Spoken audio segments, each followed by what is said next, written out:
On a clear day when the sky is blue and there's just enough breeze to blow the clouds away, you can stand on the big hill above the valley and watch Duck and Oliver far below, busily at work on Duck's branch line near the sea.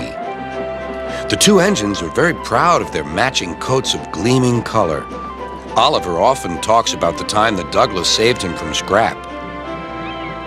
If it wasn't for his help, Oliver will say, I might have been caught when I ran away from the scrapyard, and I would never have come to live here on Sir Topham Hatt's railway. The other engines all wanted to know about Oliver's adventures. Amazing, remarked Henry. Oliver, said James, has resource. And sagacity, put in Gordon. What does that mean? Whispered Percy. I think, replied Thomas, it's about being clever and wise.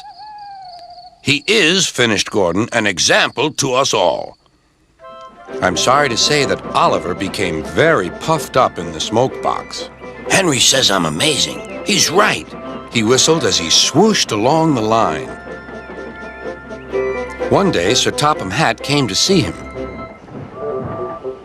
You are doing well. Now you must learn how to look after freight cars. Every wise engine knows that you cannot trust freight cars. The other engines warned Oliver, but he took no notice.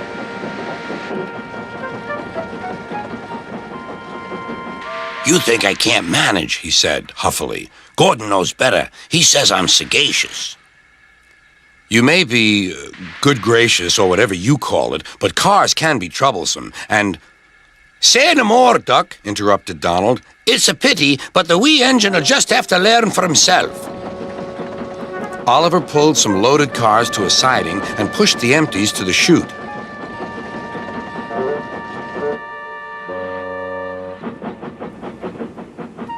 Then he came back to take the loaded cars away. But they were comfortable and didn't want to move. What right has he to poke his funnel in here? We want Duck! Or Donald. Or Douglas. Look sharp, puffed Oliver. That's not the way to speak, hissed the cars. We'll get even. Oliver heard nothing. The cars moved smoothly at first, then suddenly Oliver felt them push forward. His driver applied the brakes, but they were useless against the surging cars. On, yelled the cars. Oliver fought hard, but still they forced him on and on.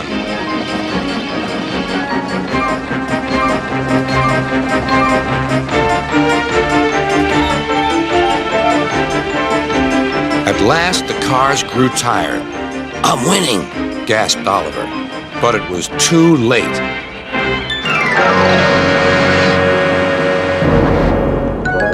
Oliver lay bruised and bemused, bunker down in the turntable well. Duck surveyed the damage. Hello, Oliver. Are you being a good gracious engine? Beg pardon, but we really don't like this sort of surprise. Donald and Douglas will miss their turntable until it is mended. That evening, Oliver was hauled gently to safety.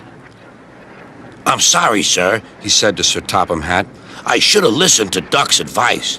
I don't feel good gracious or whatever it is. I just feel silly. Well, Oliver, replied Sir Topham Hatt, now you know the damage cars can do. Yes, I do, sir. I look like a load of scrap iron. Oh, I don't think so, laughed Sir Topham Hatt. But you do need to go to the works to be mended. The other engines now felt sorry for Oliver.